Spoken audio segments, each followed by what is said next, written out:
Hello and welcome to the last episode of this season's Soup Doctor.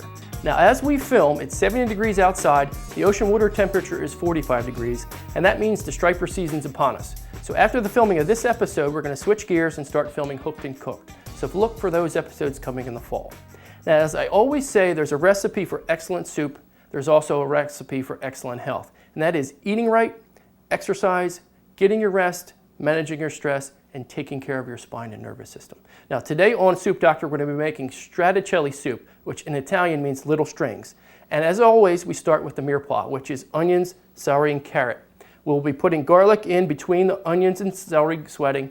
We also have baby spinach and ground turkey. Now ground turkey is substituting for chicken today. We also have eggs and Parmesan cheese, and we'll tell you how that comes into play later.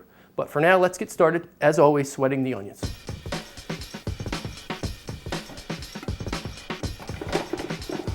So if you've been watching the series of Soup Doctor this year, you'll notice that the steps are very similar. We sweat our mirepoix, we sweat our vegetables, we add our protein at the end.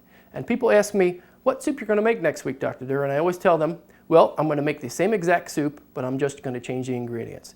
Now, the reason I use spinach today, and we're going to make a stracciatella, is because I walked into the market and baby spinach was $1 a bag. We're going to end up using 9 full bags of baby spinach. And it's one of the superfoods. You can eat it raw, it's delicious sauteed, in soups, and what have you.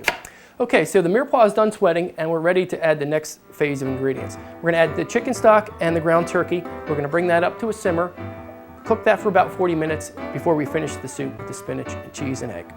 Okay, so the base of the soup is finished simmering, and what we're going to do is right at the last minute, we're going to add the spinach to the broth.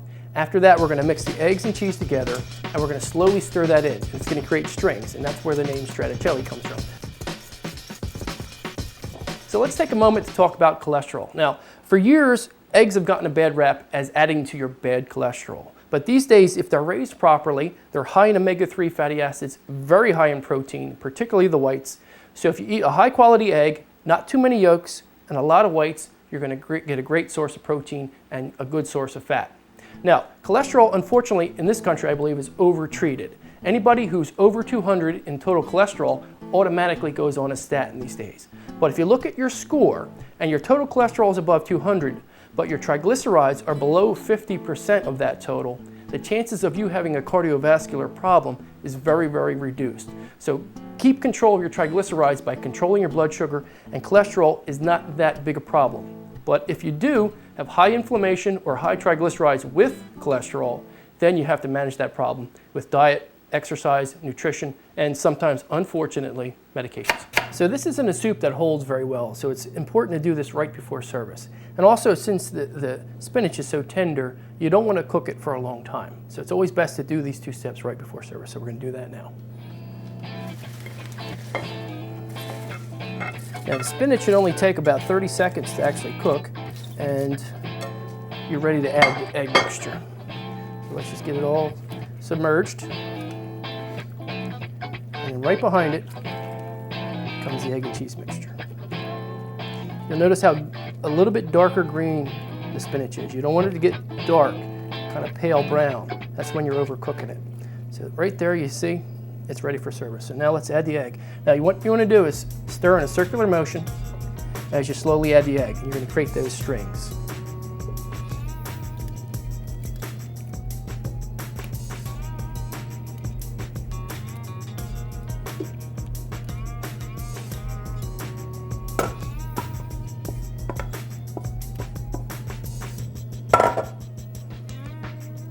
There you have Stracciatella.